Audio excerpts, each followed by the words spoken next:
నెల్లూరు జిల్లాలో దారుణం జరిగింది. కోవూరు మండలం పోతిరెడ్డిపాలెం వద్ద కారు బీభత్సం సృష్టించింది. ఈ ప్రమాదంలో 6 మృతి చెందగా ఒకరికి గాయాలయ్యాయి. అత్యంత వేగంగా వచ్చిన కారు రోడ్డు పక్కన మట్టి గుట్టను ఢీకొని పల్టీలు కొట్టి ఇంట్లోకి దూసుకెళ్లింది. ఈ ఘటనలో కారులో ఉన్న 5 వైద్య విద్యార్థులు అక్కడికక్కడికే మృతి చెందారు. కారు ఢీకొని ఇంట్లో ఉన్న వెంకటరమణయ్య అనే వ్యక్తి మృతి చెందారు. గాయాలైన విద్యార్థిని ఆసుపత్రికి తరలించి చికిత్స అందిస్తున్నారు. బుచ్చిరెడ్డిపాలెంలో స్నేహితుడి నిశ్చితార్థానికి కారులో వెళ్లి వస్తుండగా ప్రమాదం జరిగింది.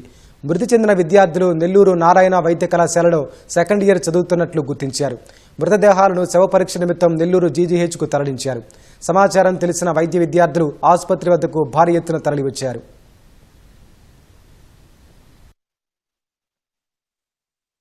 నీరుచితలకి కారు లోపల ఉంది, ఇంట్లో పడిపోయి ఉంది.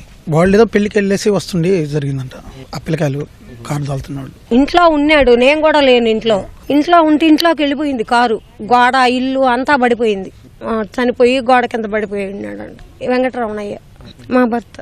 ఏం పని చేయలేడు, కూర్చొని ఉంటాడు. ఇంట్లో టిఫిన్ అంగడి మాది, అదే చేసుకొని ఉంటాం ఇంట్లోనే. కోవూరు మండలం పోతిరెడ్డిపాలెం దగ్గర ఒక కారు అదుపు తప్పి ఒక ఇంట్లో ఇట్టించిందండి. ఇట్టివ్వడంతో ఆ ఇంట్లో ఉన్న పెద్ద ఆయన చనిపోయారు.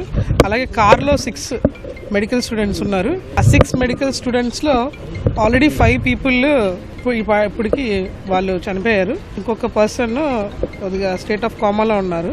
సో వీళ్ళంతా కూడా ఒక ఫ్రెండ్ వాళ్ళ సిస్టర్ ఫంక్షన్కి వెళ్ళి రిటర్న్ అయ్యి వస్తున్నారు. సో మధ్యాహ్నం 2 o'clockకి వాళ్ళు కాలేజ్కి అటెండ్ అవ్వాల్సి ఉంది. సో దానికోసం గాను నాకు తెలిసి రిటర్న్ అవ్వడంలో కంగారుగా రిటర్న్ అవుతున్నట్టున్నారు.